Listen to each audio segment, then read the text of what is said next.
Welcome to DAO Talk episode 74. We're back for another week of DAO Talk Weekly. This is your one-stop shop for everything DAOs, as usual.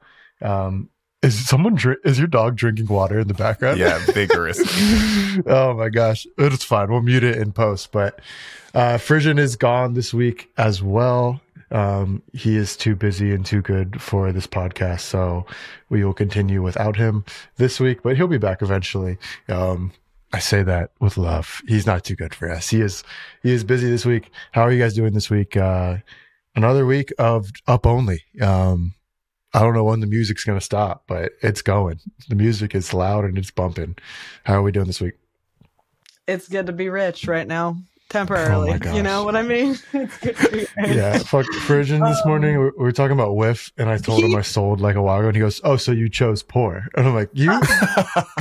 He told me, he was like, "Oh, He's you know, so I fake. bought in at like 0.000," and I was like, "Yeah, true." One of my favorite meme coins, Index, has gone up to $8, so it's all good. We're back, baby. Caden, how are you?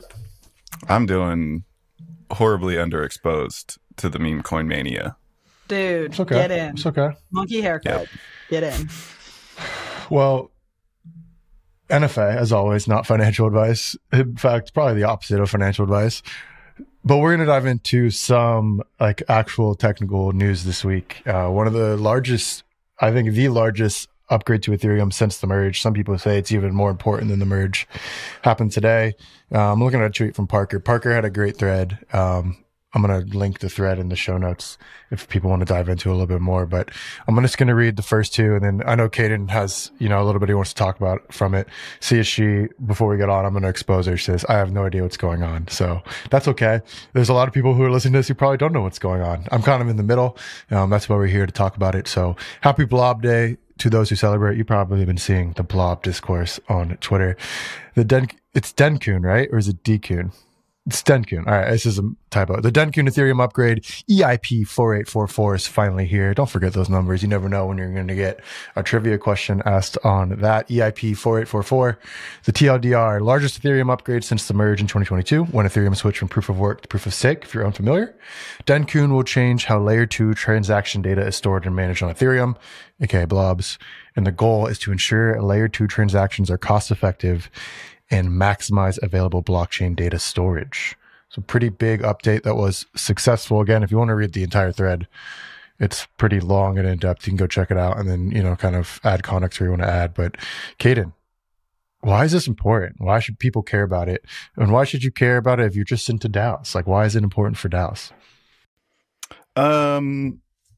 Primarily the advantage here is reducing transaction costs for L2s, and that's important for anybody that is going to use the blockchain for anything. DAOs are definitely in that camp.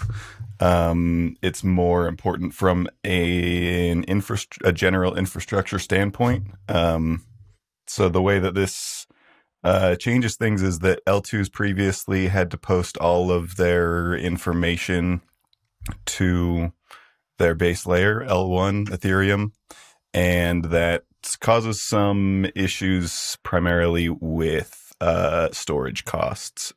So we like to say that the blockchain is not a database, it's an execution engine. So it's counterproductive to be storing all of our information there. Dencun allows L2s to just post what's absolutely necessary, and the rest of the information gets just kind of stored in temporary space, and any nodes or pieces of the infrastructure that need that temporary data can grab it while it's available, and then after I think 18 days it disappears, which means that we don't have to store it forever, which is good, and it's available long enough for it to be useful. And because we're storing less information to the layer 1, it's cheaper to post information to it. So that's kind of a semi-technical breakdown of it. I think Parker does a really great job in her thread. So if you're still confused, then I'd say check that out. But Dencun's pretty cool, pretty important. I wouldn't say it's more important than the merge, but I'd say it's probably it's going to change. I think it's more important to our quality of life with using Ethereum-based blockchains. So we may see a greater change in our day-to-day lives coming up than with the merge. Yeah. Yeah. I remember right when I joined Tally and kind of when I got into crypto, everyone was talking about like proto-DAOsharding, and this is kind of the first we're starting to see of it.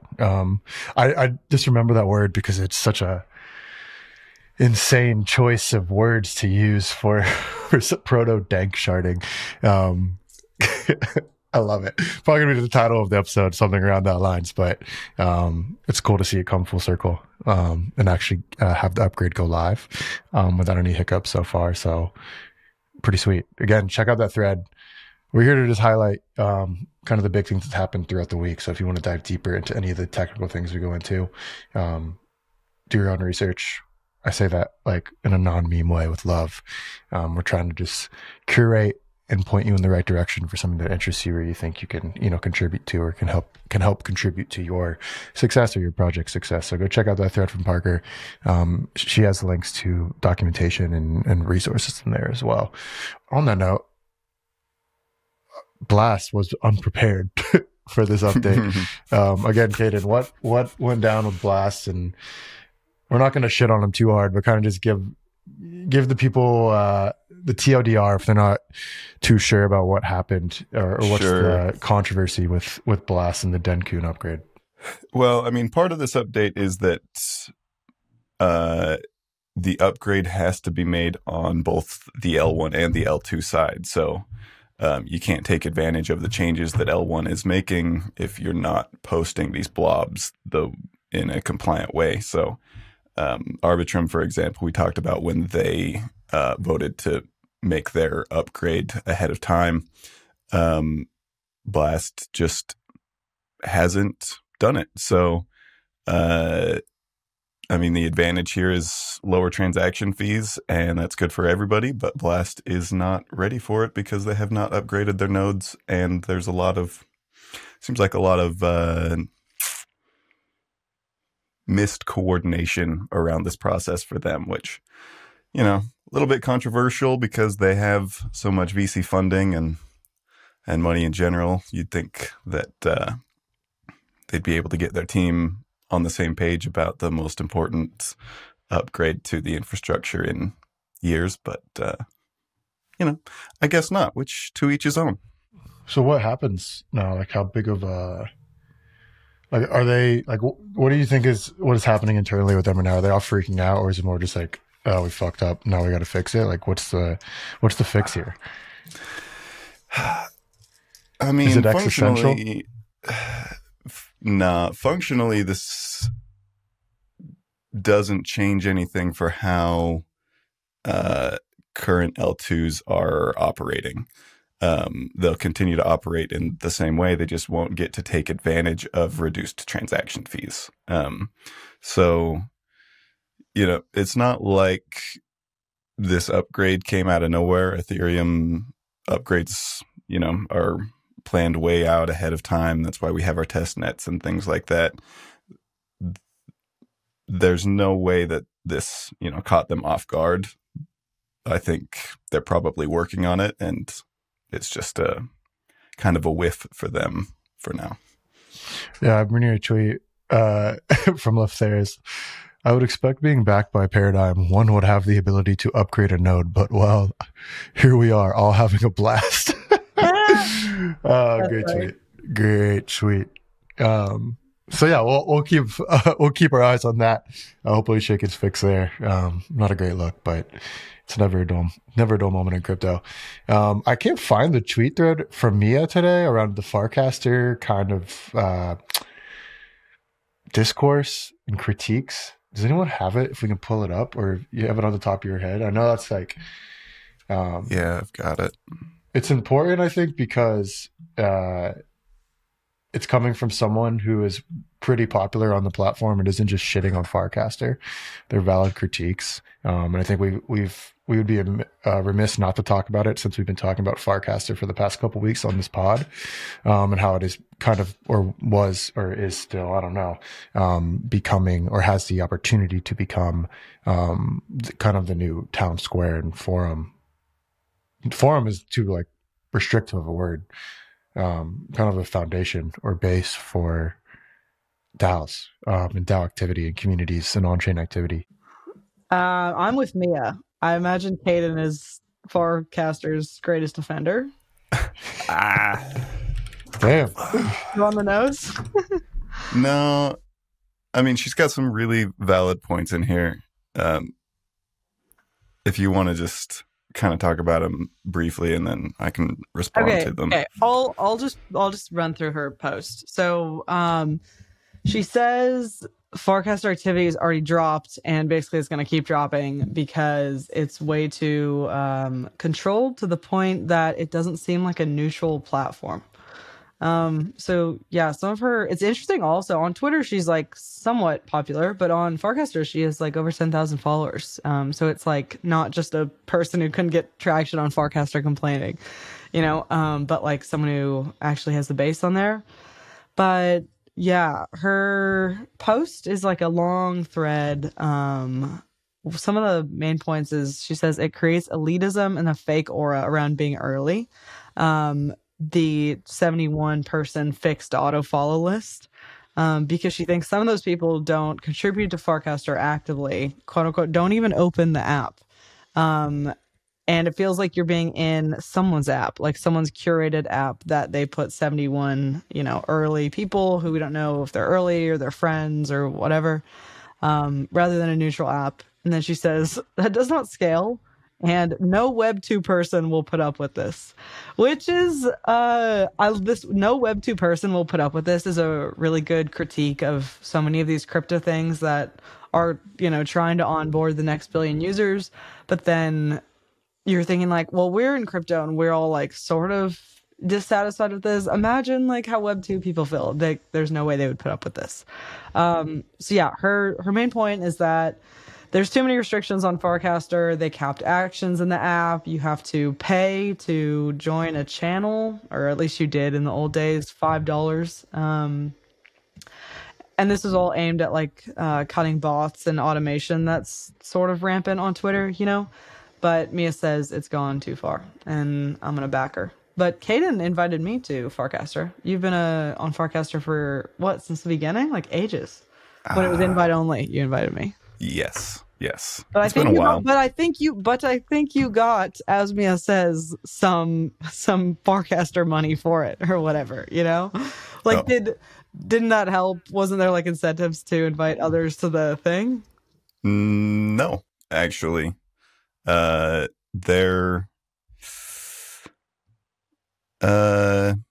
can't remember if there were incentives to invite people. You certainly weren't. No, because their warp currency or point system didn't even exist at the time. So, she's got some really good points. Some things that I think she's wrong about, and I am going to compare Farcaster to Blue Sky and AT Protocol quite a bit here in my response. The big thing, I think my first response here is that activity's dropping, and I think that's a good thing. There was like a whole bunch of hype around frames when they first came out, and then they've been permissionless for a little while, so new signups aren't capped or restricted in any way.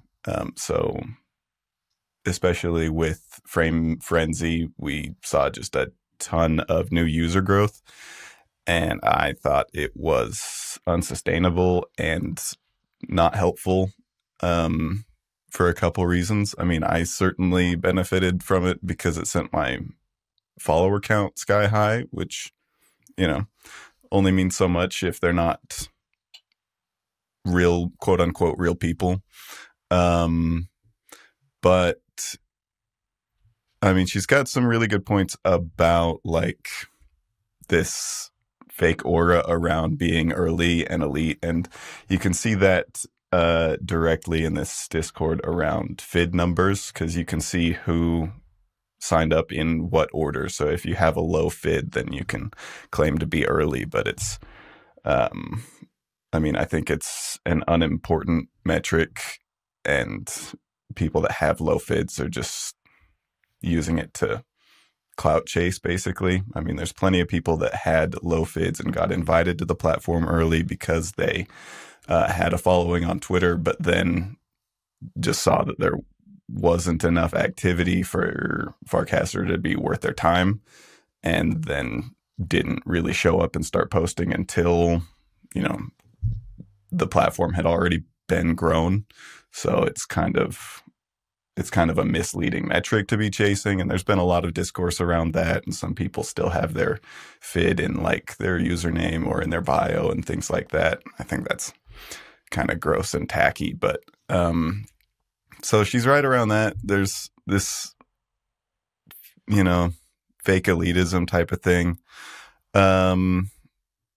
She's got this other point about being capped on actions in the app, and kind of ties it to like how, let's see, she said social media grows because the user is not the client, the user is the product. But that's kind of where Farcaster flips the paradigm a little bit, where it's like on Twitter is free, but then it's serving you ads, it's, you know, selling your data and analytics and tracking and things like that. But Farcaster is allowed to not do those things because you pay for the platform. That's where monetization comes from. That's the whole idea behind making the protocol sustainable and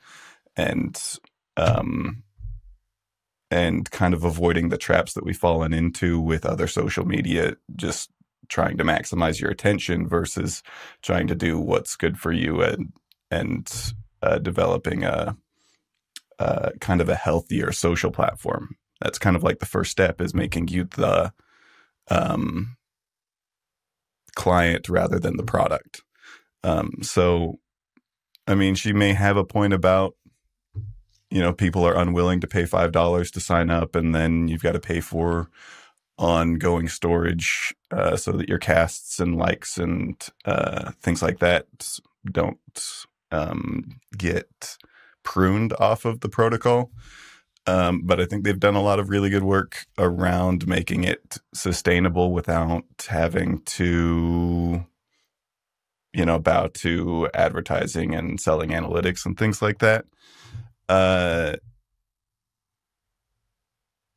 She also talks about this fixed auto follow list. I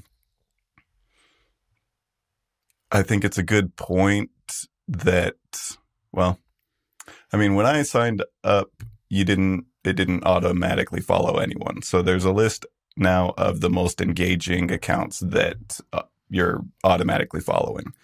I don't think it's that big a deal, because you can obviously unfollow anyone, and it's so centralized. That's so anti-crypto to be like, you have to follow these people. That is such bullshit. What? I agree it's not a big deal in the sense like you just unfollow, but if it's not a big deal, then just like don't automatically do it. Well, like what's the pro? What are you gaining? What are you gaining by doing whoever they want in there. Like, we're lucky if it's just random, like it is a stupid thing. Yeah, it's a stupid thing to like get upset about. Like, I get that argument because I'm with you, CSG, but it's also like, just why do it? Like, imagine if Twitter did that, people would rage. Like, this is it's so. You can only follow. You automatically follow Elon every time you sign up. Okay, like you're lucky if it's Elon. It could be someone worse. That's regardless. I don't think that's a point that necessarily like is worth debating. I think on the whole, one of the best points to like lack of neutrality. Sure, like yes. I think it supports the main point. I think we shouldn't spend like 10 minutes saying you're right, I'm right. I think it gets to the main point, like you said, it's like it lacks neutrality.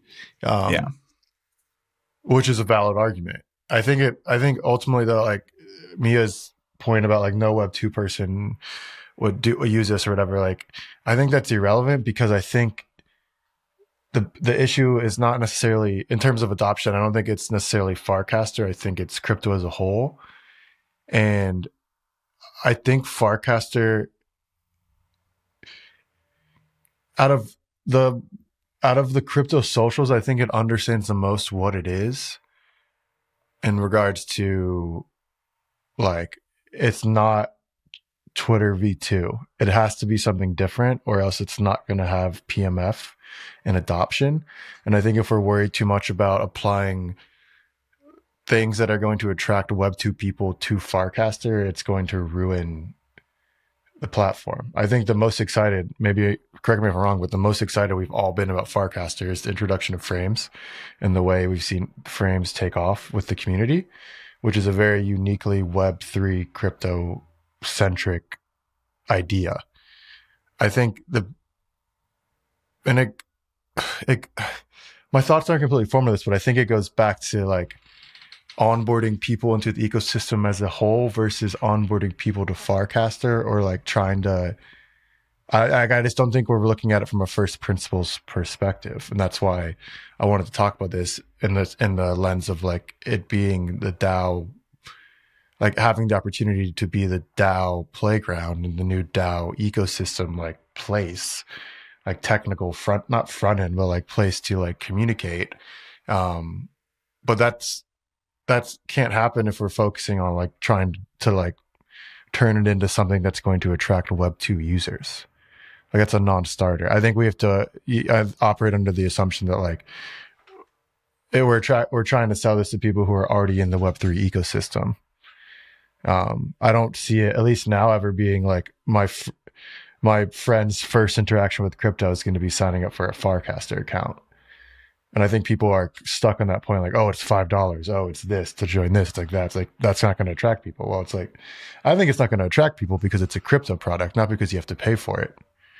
And I think I think like Mia brings up good points, and she was very clear about like, she's not trying to like shit on Farcaster. She's bringing up valid criticisms, and she brought it up too. Like she's more popular in Farcaster than Twitter, so she has a little bit of like skin in the game when she's talking about this shit. I think she's doing it to make it better, but I think Farcaster should just like, and I'm not saying they're not doing this, but like just double down on like trying, like what we talk about, like trying to make it the place to go for like on-chain native communication. Especially today, I saw like Twitter was like, we're making Twitter a video first platform, and then we're like, you don't understand what Twitter is then. Like it's the reason Twitter did you not see this? Like their new CEO put out like Twitter's a video first platform. It's like that the reason we like Twitter is because it differentiates itself by making it's not text first, and it's like you can grow your audience based on like your intellect and like what you offer to the world in regards to your thoughts and that's why like everybody freaked out about the changing from 140 characters to longer, and it ended up being great because you're able to have more, like as much as you can on a social app, have like as nuanced as the discussion on out of all the social apps, all the shit Twitter gets, like you can have the most nuanced discussion on Twitter because it is a text first app, full stop. So bring it back to Farcaster, it's like, okay, because I think about it a lot, and I don't know about you guys, but like I think like if Twitter goes away, like if it just died tomorrow, it's like, where do we go? Like we would survive, but it's like we go somewhere. I reckon people would go Threads before Farcaster. Yeah, and that's for sure. That's the point I'm making, is like treating Farcaster like, and Caden's right, like it's not a Web 2 app, it's a Web 3 app. So trying to apply Web 2 like product strategy here for social app, it doesn't fit. And it's new ground, like we're all like exploring it together, but it's like, why are we critiquing a Web 3 app for not doing Web 2 things? And that's the end of my rant. I think that comes out to it. It's like, I don't know. Any other thoughts on that? Yeah, this is the big thing for me, which is especially having participated in Blue Sky's rise, which is like, and kind of to your point, which is like Farcaster should be doubling down on what makes its platform unique rather than just what makes it a Twitter for a certain audience, right? And that's frames and, wallet integration and things like that. But the issue that Blue Sky ran into is that content moderation is a tricky problem to solve. It's like the current sticking point for me with Farcaster right now is like low quality in my feed and lack of tools to manage it myself, right? So there are some things that Farcaster is not focusing on, like content moderation, that, my opinion is that they should already start focusing on those things now rather than focusing on more of the Web3 features, because they're developing into a proper social platform. It's not just a Web3 sandbox and playground anymore. It's got enough traction. There are enough users. People are using it earnestly for social media purposes. But it's very tricky to solve the like content moderation and discoverability and other issues like that. And it's a lot easier and more attractive to be working on Web3 features. And I think that's probably a big part of what Mia's critiques come down to, is just like it's still a social platform and it needs direction in that way. Yeah, I agree. I'm gonna bow tie this all. Like the team is absolutely killer, and the people contributing to the ecosystem are absolutely killer. And I know FarCon's coming up, so like I think these problems are gonna get solved. And like this is the app that's made it the farthest in regards to like actually, like you said, becoming a full-fledged social platform. So I think these tweets, like I always, in the history of DAO Talk, I've always critiqued people for like complaining without giving a solution, and I think Mia walks the line very well in regards to like offering valid criticisms that are like fostering positive conversation. Like I feel like this conversation was pretty productive. So I'm excited to see what happens there. But let's wrap this baby up. We went for a while. I thought that was good though. See if she whoever thinks I'm gonna spend $5 to store my tweets is like out of their fucking mind. And that's me. Like whoever thinks like some random Web 2 person is even worse. So that's a good point. Or not. I'm tempted to dive into CHG's relationship with money, but we're not going to do that right now. It's like because there's like a big caveat to that. Yeah. All right. So let's wrap this one up. Pretty long discussion on Farcaster, but I felt like it was productive. And then some stuff on the Dencun upgrade. As always, we'll have the links to the tweets we talked about in the show notes. Go subscribe to the Tally newsletter. Had a banger go out this week from Coolhorsegirl on Wormhole. Go check that one out. We'll be back next week for episode 7.5 of DAO Talk Weekly, back with Frisian. I say that each week, but who knows? Keep tuning in. Maybe he'll come back. And if you really want him to come back, tweet at him to come back on the show. But it's been an honor as always. Also, if you want merch, so I have a few extra shirts, reach out. I'll get it to you. See you next week. Peace.